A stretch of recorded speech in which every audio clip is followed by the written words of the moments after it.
The story begins in the Amazon rainforest, where deforestation is destroying the jungle completely, resulting in the homes of the indigenous tribal people being wiped out. Then, in a university in the US, we see a girl named Justine with her roommate.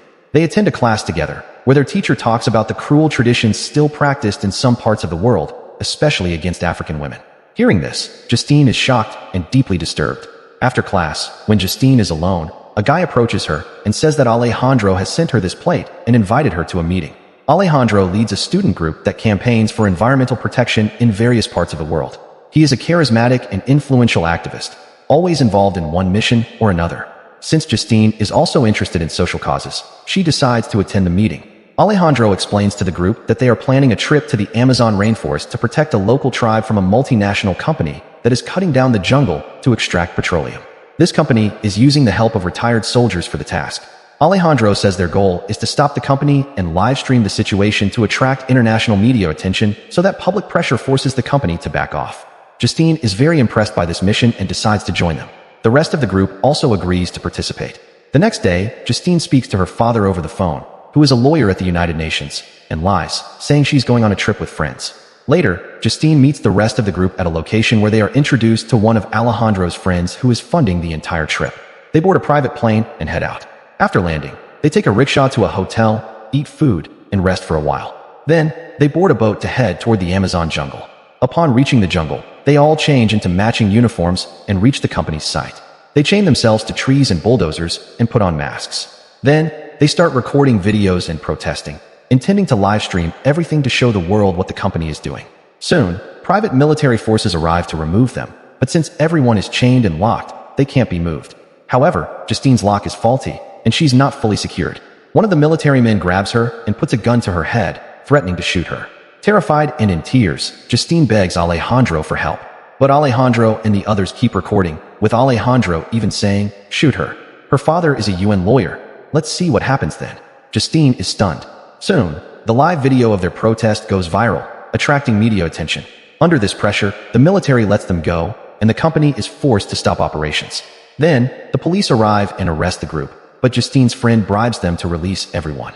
Afterward, they board their private plane to return home. Inside the plane, everyone celebrates.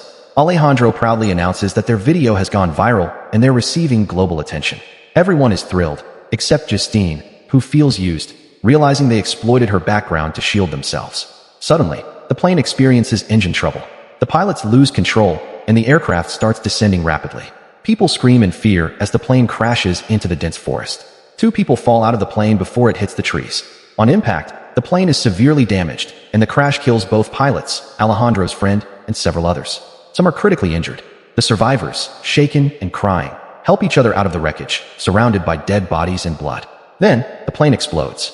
Justine, Alejandro, and a few others survive, scared and unsure of what to do next. There's no cell signal. One of the boys tries to find his GPS device to call for help. Suddenly, they hear a strange sound from the jungle. Alejandro's girlfriend goes to check and is immediately struck by an arrow and falls. Alejandro tries to remove the arrow from her neck, but is hit with another arrow and dies. Terrified, the others try to flee, but the jungle tribe shoots them with arrows, knocking them unconscious one by one. One boy manages to find his GPS, but he's also hit and collapses. The tribe members then take the unconscious group by boat to their village. These are indigenous Amazonian tribespeople, their bodies painted red, appearing extremely intimidating. The group is taken to the tribal leader, but along the way, the tribe begins pulling their hair and terrifying them. The captives beg to be spared, but the tribespeople do not stop. Along the way, they see human corpses hanging. Realizing the tribe are cannibals, people who eat humans. Suddenly, a female tribal leader with yellow body paint arrives. Upon seeing her, the other tribespeople back off. She observes the group closely, speaks to the tribe in her language, and has them locked in cages. Alejandro still has his phone, but there's no signal. They soon notice one of their friends is missing from the cage. Looking out, they see the tribe dragging him away. The female leader touches his face, makes him drink a liquid, then lays him on a rock and gouges out his eyes. She shows the eyes to the tribe, who cheer excitedly. Then, a male tribal leader arrives and cuts off the boy's limbs and head. Everyone in the cage is horrified, covering their eyes in fear. The tribal women then cook the body, and the tribe feasts on it. Witnessing this, Alejandro and the others are terrified. One of the girls starts vomiting, which amuses the tribal children. That night, the group discusses how if they hadn't come to stop the company, they wouldn't be in this horrifying situation. Alejandro tells everyone that he and his friend, who funded the trip, brought everyone here just for money. Another company paid them to get rid of the first one, and by doing so, they earned money and fame.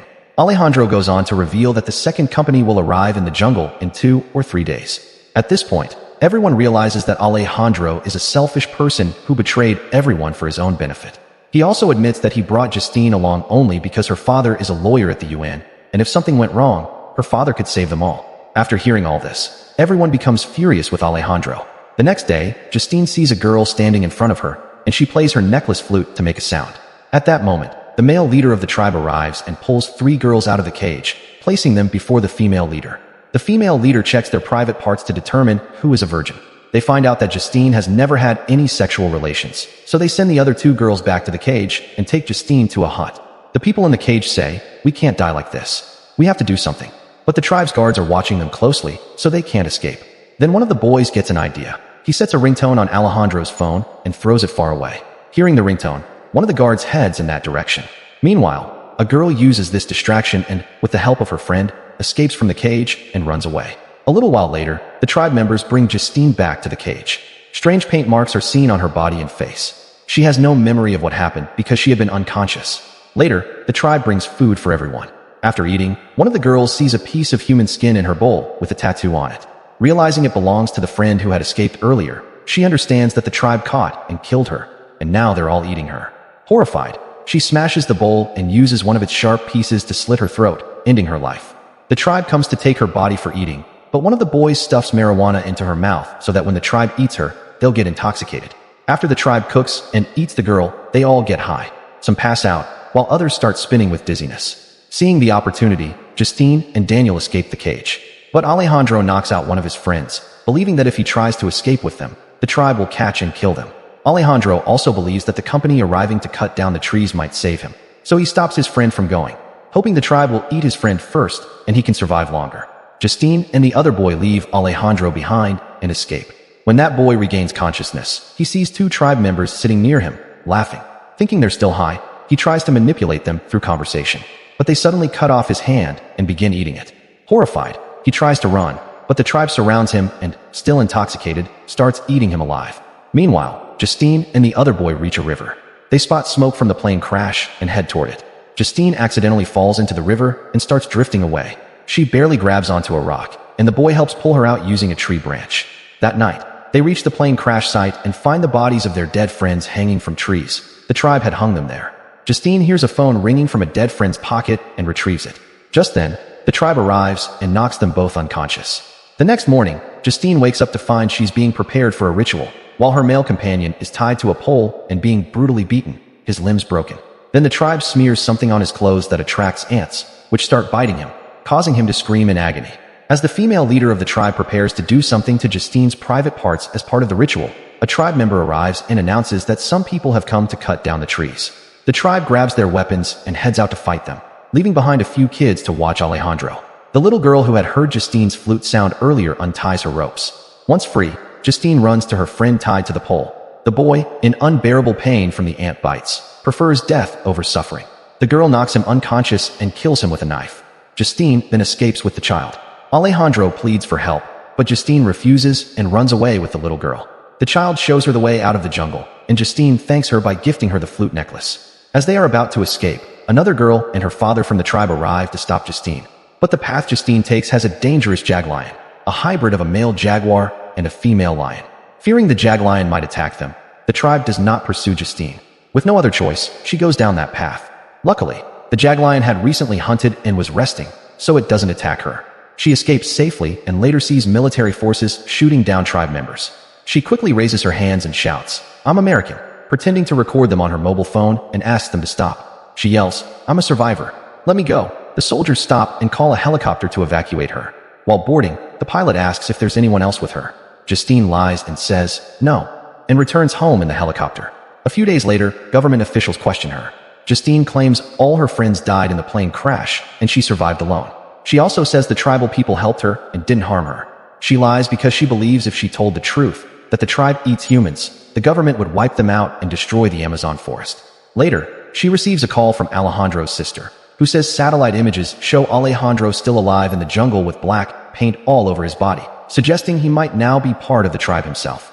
And with that, the movie ends. By the way, if you were in Justine's place, would you have helped Alejandro? Or left him behind, just like she did? Share your views in comment section.